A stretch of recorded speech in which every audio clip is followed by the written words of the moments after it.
Celtic open contract talks with a defender. Okay, calm down. In a business sense, this is called protecting your assets. We might not think he's very good, but he's an asset. A bit like Peter Grant in his day. So are you seated? The other news after this part is way better. Replacing Kieran Tierney was never going to be easy, but Taylor seemed to have established himself despite competition from Diego Laxalt last season and a change in manager this summer. Celtic FC have opened contract talks with Scotland defender Greg Taylor. Celtic FC recently tied captain Callum McGregor down to a new contract, and manager Ange Postecoglou then admitted there were several other top team regulars they also wanted to follow suit. Taylor is amongst those, and negotiations have already started. Initial discussions could see Taylor get a 2 or 3 year extension and a wage rise.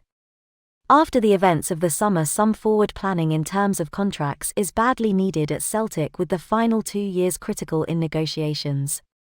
If Taylor is keen to stay on, an extension should be signed long before the end of this season. If he is hesitating, the club needs to look at a replacement while trying to find a buyer.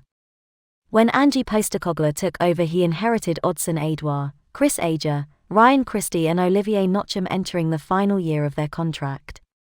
Chris Jullien and Bolingoli are also under contract until June 2023.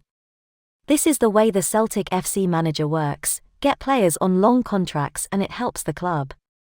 From our report yesterday, Celtic FC manager Postecoglou admitted that there was looking at the Japanese J-League as he looks to strengthen the squad. Yeah, that's one of the markets, Japan, we will be looking at.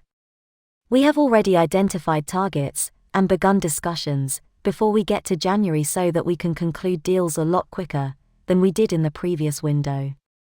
News that will no doubt excite Celtic fans but will also tease their curiosity. If negotiations have already begun, who is it with and for which player?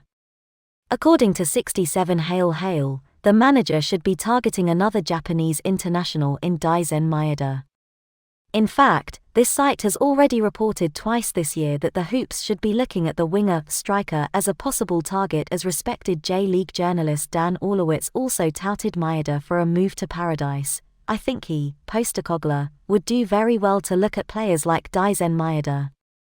Another player that he has coached and who has produced some very good results and will be represented in Japan at these Tokyo Olympics. Maeda is on fire this season for Yokohama F. Marinos, scoring 17 goals in 33 appearances, and he also netted for his country at this year's Olympic Games against France in a 4-0 rout. Like Kyogo, Maeda can also play on the left as well as through the middle, and the dynamic forward would offer Ange Postecoglou not only further options up front, but also another player he can trust to play the style of football that the Celtic boss is yearning for. So Celtic fans always look on the bright side of life. I've watched football enough over the years to know. We are building a team again. So all you Celtic fans, make sure you subscribe for more daily Celtic FC news.